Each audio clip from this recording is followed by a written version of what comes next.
మీ ఎలాంటి వ్యాపార ప్రకటనలకైనా వెంటనే మా ఛానల్ సంప్రదించండి. ప్రస్తుతం మనతో పాటు ప్రముఖ ఆధ్యాత్మికవేత్త ఆస్ట్రో న్యూమరాలజర్ జయప్రద గారు మనతో ఉన్నారు. మేడం గారితో మాట్లాడేద్దాం. నమస్కారం మేడం. నమస్తే అమ్మా. శ్రీమాత్రే నమః. మేడం, 2025 బాగా కలిసి వచ్చిన వాళ్ళలో, అలాగే విశేషమైన ఫలితాలు అందుకున్న వాళ్ళలో వృషభ రాశి వాళ్ళు ముందు వరుసలో ఉంటారని చెప్పుకోవచ్చు. మరి 2026 వీళ్ళకి ఏ విధంగా కలిసి రాబోతుంది?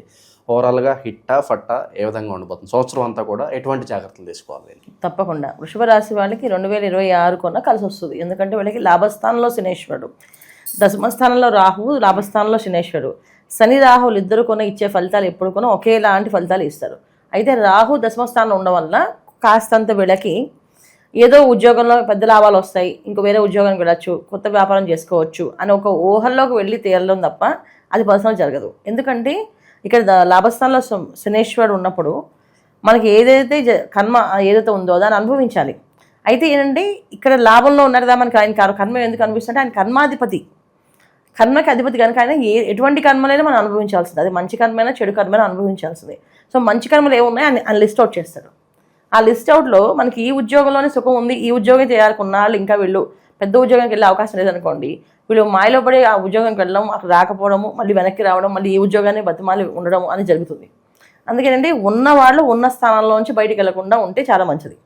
మారాలి అనుకుంటే జన్మ జాతకాన్ని పరిశీలించుకోవాలి. ఎందుకంటే జాతకంలో అలాంటి యోగాలు ఉన్నా, ఒకవేళ వాళ్ళకి గ్రహస్థితి అనుకూలంగా ఉన్నప్పుడు మార్పులు అనేవి జరుగుతాయంటే, గ్రహస్థితి గోచారీత్యా వాళ్ళకి 50% బాగుంది కనుక మిగతా 50% వాళ్ళ జాతకంలో బాగుంటే ఖచ్చితంగా మీరు అన్నట్టు కొత్త కొత్త నిర్ణయాలు తీసుకొని కొత్త వ్యాపారాల్లోకి వెళ్ళే అవకాశం ఖచ్చితంగా ఉంటుంది. అయితే మనం తీసుకోవాల్సిన విషయాల్లో ఏంటంటే సంవత్సర ఫలితాల్లో గురువు, శనేశ్వరుడు, రాహు. అయితే రాహుకేతులు ఇద్దరు ప్రభావం అనేది మనం పక్కన పెడితే శనేశ్వరుడు ఒక లాభస్థానం ఉన్నారు. సో గురువు ద్వితీయ స్థానంలో ఉన్నప్పటికీ వీళ్ళకి అతిచారంలో కర్కాటకంలోకి వెళ్ళిపోతుంది.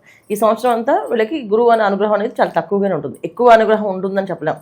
గురువు ఇచ్చే ఫలితాలు చాలా తక్కువగా ఉంటాయి. అయితే ఏంటంటే ఇప్పుడు మిథున రాశిలో ఉన్నంతకాలం వీళ్ళకి కాస్త గృహయోగము, వాహన యోగము, ఇంట్లో వాళ్ళు కాస్త వీళ్ళకి అనుకూలంగా ఉండడము, వీళ్ళని గౌరవించడము, వీళ్ళకి గౌరవ మర్యాదలు ఎటువంటి లోటు లేకుండా జరగడము, సమాజంలో కానీ తర్వాత ఉద్యోగంలో కానీ వీళ్ళకి ఆ గౌరవాన్ని ఎప్పటికీ తీయకుండా జాగ్రత్తగా ఉంచుతూ ఉంటారు. సో గురువు మారినప్పుడు కాస్త అది కొంచెం కష్టకాలంలో కనిపిస్తుంది. ఇక శనేశ్వరుడు వీళ్ళ లాభస్థానం ఉన్నప్పుడు ఏంటంటే వీళ్ళు చేసే వ్యాపారాల్లో వాటిల్లో కాస్త వీళ్ళకి ఎంత రావాలో అది వస్తుంది. ఖచ్చితంగా నాకు ఇంత రావాలి, ఇంత లాభం నేను ఎంత ప్లాన్ చేసుకున్నాను అనేసి ఒక 10 కోట్లు ఇన్వెస్ట్ చేసి రావాలి అంటే ఆ 10 కోట్ల ఇన్వెస్ట్మెంట్ మన జాతకంలో నిజంగా రాసి ఉంటే దాని తగ్గ ఫలితం వస్తుంది, లేకపోతే ఇబ్బంది పడుతుంది. చాలామంది ఈ వృషభ రాశి వాళ్ళు సినిమా ఇండస్ట్రీలో ఎక్కువగా ఉంటారు. ఈ ఫిల్మ్ ఇండస్ట్రీలో ఉన్నవాళ్ళు చాలామంది సినిమాలు తీద్దామనో, డైరెక్షన్ డిపార్ట్మెంట్లోనో, లేకపోతే హీరోగా కానీ యాక్టింగ్ చేయడానికో ప్రయత్నం చేస్తారు. కొన్ని అవకాశాలు వస్తాయి, పెద్ద అవకాశాలు కాదు. దానివల్ల ఉన్నది ఉద్యోగాలు కానీ ఉన్న వ్యాపారాలను వదిలేసి దాంట్లో కంటిన్యూ చేస్తే మాత్రం చాలా ఇబ్బంది పడతారు.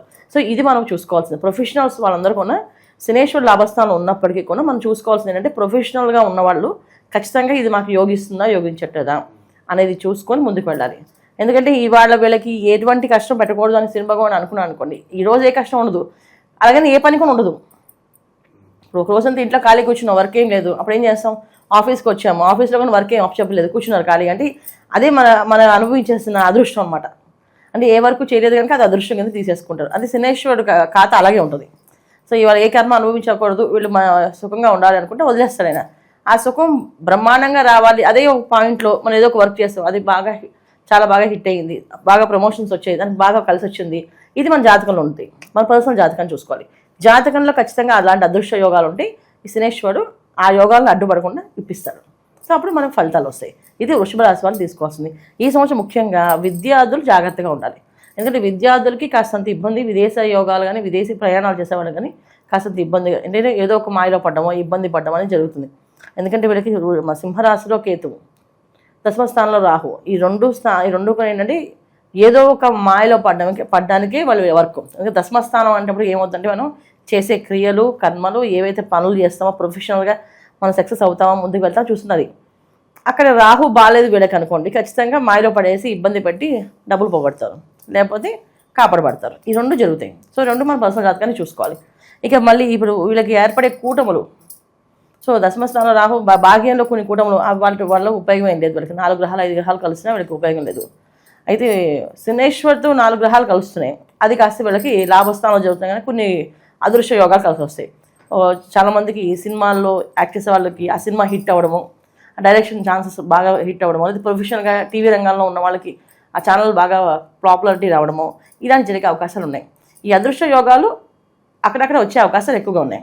కాకపోతే మొత్తం మనం చూసుకుంటే వృషభ రాశి వాళ్ళకి ఈ సంవత్సరం మంచి ఫలితాలే కనిపిస్తున్నాయి.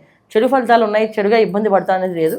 ఆరోగ్య విషయం కొంచెం జాగ్రత్తగా ఉండాలి. ఎందుకంటే గురువు 3వ ఇంట్లో ఉంటే మాత్రం కాస్త అనారోగ్య సమస్య, ఒక రకమైన గ్యాస్కి సంబంధించిన ఇబ్బందులు, ఆ తర్వాత మహిళలకైతే కాస్తంత శిరోవేదం అంటే తలనొప్పి, బ్యాక్ పెయిన్స్ వచ్చే అవకాశాలు ఉన్నాయి. కానీ జాగ్రత్తగా ఉండాల్సిన అవసరం ఖచ్చితంగా ఉంది. సో లాంగ్ టర్మ్ గోల్స్ పెట్టుకోవచ్చు అంటారా? ఈ సంవత్సరం నేను ఈ విధంగా వెళ్ళాలి, ఇలా సంపాదించాలి, ఇలా ఉంటే బాగుంటుంది, ఒక ప్రణాళిక రాసుకోవచ్చు అంటారా? ఖచ్చితంగా ఈ సంవత్సరం పెట్టుకుంటేనే వీళ్ళకి లాభస్థానం శనేశ్వరుడు దానికి ఒక ప్లానింగ్ ఇవ్వగలుగుతాడు. ఎందుకంటే మనకి ఏదైనా కావాలి అంటే అదృష్ట యోగం ఒక గురువుని ఇవ్వాలి, శనేశ్వరుని ఇవ్వాలి. ఎందుకంటే శని పాలిటి గ్రహాలు, తర్వాత గురువు పాలిటి గ్రహాలు ఉంటాయి. అంటే మనకి ఏంటంటే వృషభ రాశికి శనేశ్వరుడు యోగకారకుడు గురువు కంటే కూడా. సో అందుకని శనేశ్వరుడు మనకి ఖచ్చితంగా లాభస్థానం ఉన్నారు కనుక మనం ఖచ్చితమైన గోల్స్ పెట్టుకుంటే ఖచ్చితంగా హిట్ అయ్యే అవకాశాలు ఎక్కువగా ఉంటాయి. ఈ సంవత్సరం వ్యాపారాలు మొదలు పెడితే కలిసి వస్తాయి, వీళ్ళకి బాగా శుభ్రంగా చేసుకోవచ్చు. 2026లో కూడా మొదటి స్థానం వీళ్ళకే ఇస్తారా? అంటే విశేషమైన ఫలితాలు అందుకునే వాళ్ళలో అలా అని లేదు. మనకి 2026లో వీళ్ళకి మొదటి స్థానం లేదు, వీళ్ళకి 3వ స్థానం 4వ స్థానం వచ్చింది. మొదటి స్థానం వచ్చే వాళ్ళు ఉన్నారు రాశులు, వాళ్ళ అదృష్ట యోగాలు ఉన్నాయి వాళ్ళకి. అయితే ఈ రాశి వాళ్ళకి మాత్రం 50% అదృష్టం ఉంది కనుక మిగతా 50% వాళ్ళ పర్సనల్ జాతకాల్లో, వాళ్ళు చేసే పూజా పునస్కారాల్లో, దాన ధర్మాల్లో. ఎందుకంటే ఈ సంవత్సరము 2026 మనం 8వ నెంబర్ కింద తీసుకుంటే శనేశ్వర అధిపతి 2 + 26 కలిపితే 1వ నెంబరు, అంటే రవి అనుగ్రహం, అంటే రవి ఒక పరిపాలన. అంటే రవి శనులు ఇద్దరు కూడా పడదు జనరల్గా. సో రవి పరిపాలన శనేశ్వర పరిపాలన ఎలా ఉంటుంది మనకంటే ఎప్పుడు కూడా సహాయం చేయడంలో, ధర్మంగా బతకడంలో రవి అనుగ్రహం ఎక్కువగా ఉంటుంది. ఇప్పుడు మనం ఎక్కువ రవి భగవాన్ ఒక అనుగ్రహం కావాలంటే మనం కొంచెం ధర్మంగా ఉండాలి, అప్పుడు ఆయన అనుగ్రహం వస్తుంది. అప్పుడు ప్రొఫెషనల్ మనకి సక్సెస్ అవుతాం. రవి అనుగ్రహం మనకి ఎందుకు అనుకోవచ్చు మీరు, రవి అనుగ్రహం ఉంటేనే ప్రొఫెషనల్గా వాళ్ళు సక్సెస్ అవ్వగలరు. ప్రొఫెషనల్ కెరియర్ కావాలి అనుకున్న వాళ్ళు ఎవరైనా సరే రవి భగవాన్ని పూజించాలి. అందుకే సూర్య భగవానికి పొద్దున్నే సూర్య నమస్కారాలు, సూర్య ఆరాధన చేయమని చెప్తాం, ఎందుకంటే వాళ్ళు ప్రొఫెషనల్గా ఎదగాలంటే. అలాగే శనేశ్వరుడు కర్మాధిపతి అయినా, సో ఎటువంటి కర్మలు మనకి మంచి కర్మలు ఎక్కడున్నాయో అనేది కూడా ఆయన ఇప్పించాలి. సో అందుకని ఆయన అనుగ్రహం కావాలి. సో వీళ్ళిద్దరినీ మన అనుగ్రహం కావాలంటే వీళ్ళు ఈ సంవత్సరం అంతా ఖచ్చితంగా ఏదో ఒక దానం చేస్తూ ఉండాలి. వాళ్ళు వచ్చిన దాంట్లో చారిటీ, ఖచ్చితంగా చారిటీ చేసుకుంటూ వెళితే వీళ్ళకి అదృష్ట యోగాలు కనిపిస్తాయి. చారిటీ ఎలా చేయాలి? ఎంతైనా చేయొచ్చు. మీరు డబ్బుగా చేయొచ్చు, అన్నదానం చేయొచ్చు, వస్త్రదానం చేయొచ్చు, గృహదానం చేయొచ్చు, తర్వాత వస్తుదానం చేయొచ్చు. లేదు మాకు ఏ దానాలు చేసే పరిస్థితి లేదు, మేము చాలా పేదవాళ్ళం ఏంటంటే చక్కగా గోశాలకు వెళ్ళి గోవు చుట్టూ ప్రదక్షిణాలు చేస్తూ గోవుకి రాసం పెడుతూ ఉండండి. మీకు దాంట్లో కూడా ఇబ్బంది ఏం కదా. కానీ ఎంతో కొంత చారిటీ ఈ సంవత్సరం వీళ్ళు చేస్తే వీళ్ళకి కలిసి వస్తుంది ఈ సంవత్సరం. అది వీళ్ళు చేస్తున్నారు. ఇంకా విశేషంగా సంవత్సరం మొత్తం చేసుకోవడానికి వీలుగా ఏదైనా పరిహారాలు ఉంటే తెలియచేయండి. సోమనాథ క్షేత్రం, సోమేశ్వర స్వామి ఆలయంకి, ఎందుకంటే గురువు అనుగ్రహం తక్కువగా ఉంది వీళ్ళకి కనుక మనకి జ్యోతిర్లింగాల్లో ఒక సోమనాథ క్షేత్రం అని చెప్పేసి ఆ క్షేత్రానికి వెళ్ళడము, సోమేశ్వరిని ఆరాధించడము, ఆ క్షేత్రంలో దర్శనం చేసుకుని అక్కడ ప్రదక్షిణాలు చేయడము, అక్కడ హాయిగా నిద్ర చేయడం చేస్తే వీళ్ళకి విశేష ఫలితాలు వస్తాయి. అలాగే ప్రతి సోమవారం అభిషేకం, ఖచ్చితంగా శివాలయానికి వెళ్ళి అభిషేకం చేయించుకుంటూ ఉంటే కూడా మంచి ఫలితాలు ఉంటాయి. కుదిరితే ఇంట్లో రుద్రాభిషేకం చేయించుకోండి, అది ఇంకా చాలా విశేష ఫలితాన్ని ఇస్తుంది. ఇది ధన్యవాదాలు మేడం. నమస్తే, శ్రీమాత్రే నమః.